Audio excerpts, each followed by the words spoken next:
Hello दोस्तों, welcome back to best code channel. आज हम समझेंगे एक और powerful concept which is loops in Java. Java में लूप्स क्या होता है? जावा में लूप्स का यूज़ कैसे होता है? जब हम किसी काम को बार बार रिपीट करते हैं, like it works again and again until, जब तक कि कोई कंडीशन ट्रू है। जैसी कंडीशन फॉल्स होगी वो काम रुक जाएगा। इसी चीज़ को हम लिख सकते हैं, it will repeat repeat task. एक पर्टिकुलर टास्क को कोई रिपीट करेगा अनटिल एंड अनलेस, जब तक कि वो कंडीशन ट्रू है। जैसी कंडीशन फॉल्स होगी तो वो लूप से बाहर आ जाएगा। तो जैसे अब उसी तरीके से हम देखेंगे कि जावा में कितने टाइप के लूप होते हैं। जैसे होता है एक first for loop, while loop and do while loop. इनको हम एग्जांपल के साथ समझेंगे। तो सबसे पहले हमने देखते हैं कि लूप एक ऐसा ब्लॉक होता है जो मल्टीपल टाइम्स एग्जीक्यूट करता है जब तक कंडीशन ट्रू हो। जावा में मोस्टली 3 तरीके के लूप होते हैं जो कि मैंने आपको बताया और इसकी डेफिनेशन भी मैंने आपको बताई। तो अब हम इनके एक एक लूप को एग्जाम्पल के साथ समझेंगे।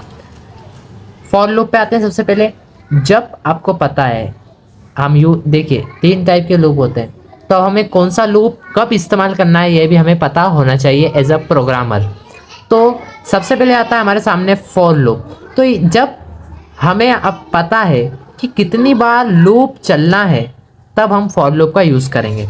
जैसे हम टेबल प्रिंट करवाते थे, हमें पता है कि 10 तक टेबल चलाना है या 20 तक चलाना है या 50 तक चलाना है, हमें पता है, तब हम फॉर लूप यूज़ करेंगे। इसका सिंटेक्स क्या होता है? इनिशियलाइजेशन, कोई भी वेरिएबल का इनिशियलाइजेशन जैसे हम बाहर करते थे int a is equals to 5, उसी तरह हम डायरेक्ट इस लूप के स्टेट ब्लॉक के अंदर भी कर सकते हैं इनिशियलाइजेशन। फिर कंडीशन कि क्या कंडीशन है उसकी, कब तक चलाना है, यहाँ पे कंडीशन आती है कब तक चलाना है। फिर इंक्रीमेंट या डिक्रीमेंट, अगर इंक्रीमेंट करवाना है तो वो, अदरवाइज डिक्रीमेंट करवाना है तो वो। तो ये चीज़ होता है फॉर लूप। अब हम इसका एक एग्जांपल देख लेते हैं। For int int initialization I equals to 1, या वेरिएबल हम कुछ भी ले सकते हैं। 1 से इनिशियलाइज करेंगे, सेमीकॉलन, फिर कंडीशन देंगे कि कब तक चलना चाहिए, जब तक ये आई लेस देन और इक्वल टू 5 है, मतलब ये 5 तक चलेगा। फिर इंक्रीमेंट कराएंगे, आई प्लस प्लस होता रहे। तो ये जब तक चलेगा तब तक हमारा क्या टास्क होना चाहिए, ये कंडीशन दे दी। अब टास्क परफॉर्म क्या करवाना है, हमें प्रिंट करवाना है system dot out dot println, हमें आई की वैल्यू प्रिंट करवाना है। तो अभी चलेगा कैसे?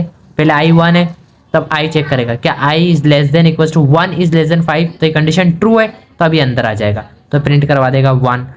फिर आई प्रिंट करवाने के बाद फिर ये इंक्रीमेंट होगा, तो ये अब 2 हो गया। अब 2 चेक करेगा 2 is less than 5, then yes वो 5 से छोटा है, देन ये प्रिंट करवा देगा 2।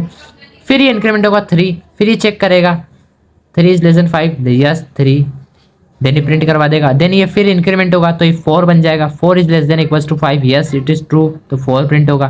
देन अगेन ये इंक्रीमेंट करेगा 5 पे, then yes 5 is less than equals to 5, yes, then ये प्रिंट करवा देगा 5। फिर ये इंक्रीमेंट होगा 6, अभी चेक करेगा 6 is less than equals to 5, then ये कंडीशन यहाँ पे फॉल्स हो जाएगी, तो ये ब्रेक हो जाएगा लूप और हमारे पास आउटपुट जाएगा 1 2 3 4 5। ये चीज़ हमारा फॉर लूप होता है। सेकंड होता है व्हाइल लूप। सो व्हाइल लूप हमें कब यूज़ करते हैं? जब आपको पहले से कंडीशन चेक करनी हो और फिर लूप चलाना हो। यहाँ पे क्या हो रहा था, हमने पहले इनिशियलाइज करा, फिर कंडीशन चेक करी, देन फिर उसमें इंक्रीमेंट करा, लेकिन हमें पहले से कंडीशन चेक करना है कि भाई पहले कंडीशन चेक होगी उसके बाद वो अंदर जाएगा। तो हम पहले वही इसका इस थोड़ा सा सिंटेक्स है, व्हाइल, इसके बाद कंडीशन देना है और फिर उसका स्टेटमेंट।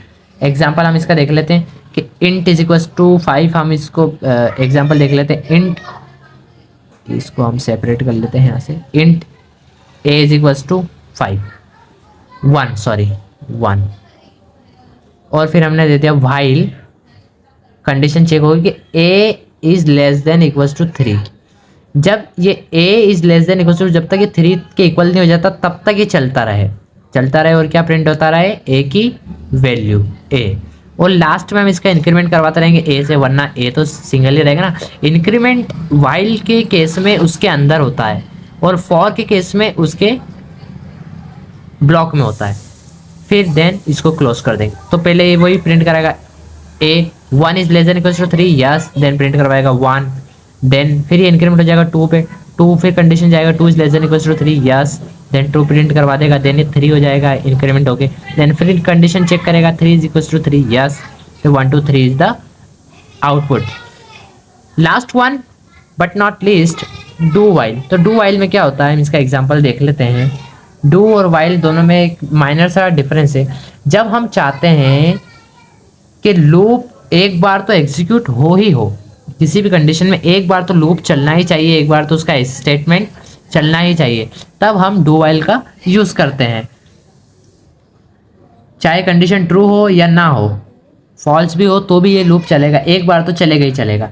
तो इसमें इसका बेसिकली पहले कंडीशन लाइक इसका पहले स्टेटमेंट आ जाएगा डू, पहले हम इंक्रीमेंट पहले लिख लेते हैं एक initialization int I is equal to 1, int I is equal to 1, then do SOP I की वैल्यू और इसको क्लोज करा और जस्ट उसके बाद में लिखेंगे वाइल। अब इस वाइल के बाद में आएगा कंडीशन, कंडीशन क्या, i is less than equal to 3। अब देखिए क्या होगा, फिर यहाँ पे semicolon, i equal to 1 do में आया, SOP पे प्रिंट करा देगा 1, एक बार तो चला ही चला है ये 1, फिर ये अब चेक करेगा कि 1 is less than 3, yes, then again इसमें आएगा सॉरी इसी के अंदर एक इंक्रीमेंट भी होगा आई प्लस प्लस, आई क्या हुआ अब 2 हो गया, 1 से ये चेक नहीं होगा 2 से होगा, 2 पहले इनने 1 प्रिंट करवा दिया, देन इसका इंक्रीमेंट हुआ 1 से, तो ये क्या हो गया 2, अब 2 is less than equal to 3, yes, then ये वापस प्रिंट करवा देगा, अंदर जाएगा लूप के, देन 2, फिर ये चेक होगा, ये 3 हो जाएगा, देन ये चेक होगा 3 इज लेस देन, यस, ये 3 प्रिंट करवा देगा, फिर अब ये हो गया 4, अब 4 में ये चेक करेगा 4 है क्या, तो नहीं, तो यहाँ पर ये कंडीशन फॉल्स हो जाएगी और ये ब्रेक हो जाएगा लूप। तो ये एटलीस्ट एक बार तो चलेगा ही चलेगा, मीन्स ये 1 तो प्रिंट करवाएगा ही करवाएगा, डू वाइल की ये खासियत होती है। तो डू वाइल और वाइल में ये डिफरेंस होता है कि वाइल पहले कंडीशन चेक करता है और डू वाइल बाद में कंडीशन चेक करता है, ये दोनों में मेजर डिफरेंस होता है। अब इन्हीं लूप में 2 स्टेटमेंट होते हैं जिसको बोला जाता है loop statement. Loop statements, 2 loop statements होते हैं। जो होता है लूप स्टेटमेंट्स वो क्या होता है हम देखते हैं।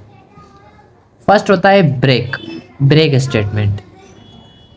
ये क्या करता है, जैसे ही हम इस लूप का ब्रेक लगाते हैं लूप के अंदर, वैसे ही वो लूप तोड़ देता है, लूप ब्रेक कर देता है और डायरेक्ट बाहर आ जाता है, लूप के बाहर आता है, ना कि प्रोग्राम एंड करता है। प्रोग्राम एंड नहीं होगा, वो लूप के बाहर आएगा, ये चीज़ ब्रेक इस्तेमाल करने से।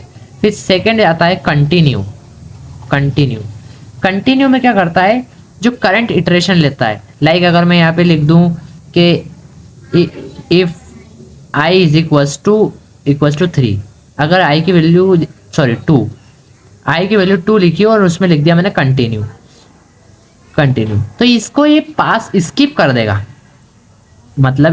देगा, मतलब ये कि 1 प्रिंट हुआ, देन जैसी वैल्यू 2 होगी, मैंने कंटिन्यू लिखा तो ये 2 को स्किप कर देगा, 2 नहीं प्रिंट करेगा, फिर ये 3 को प्रिंट करेगा ऐसा। तो कंटिन्यू क्या करता है, स्किप द करंट इटरेशन, जो भी हमारे करंट इटरेशन है उसको ये क्या कर देता है, स्किप कर देता है। तो ये थे हमारे लूप्स का कंसेप्ट। हम एक जल्दी से समराइज इसको कर लेते हैं। पहले हमने देखा कि लूप्स क्या होते हैं, जो कि टास्क को रिपीटेडली परफॉर्म करते हैं जब तक कि कंडीशन ट्रू हो। फिर हमने देखा कि कितने टाइप के होते हैं, for loop, while loop and do while loop. Then हमने उसके एग्जांपल्स देखे कि कैसे रन होते हैं। फिर लूप स्टेटमेंट्स देखा कि लूप कितने टाइप के होते हैं। तो अगर आपको ये वीडियो पसंद आया हो तो लाइक, कमेंट एंड सब्सक्राइब जरूर करें मेरे चैनल बेक्स कोड को। नेक्स्ट वीडियो में हम देखेंगे non primitive data types arrays Java में क्या होता है। सो तब तक के लिए कोड करो, कोड सीखो, कीप लर्निंग। Thank you.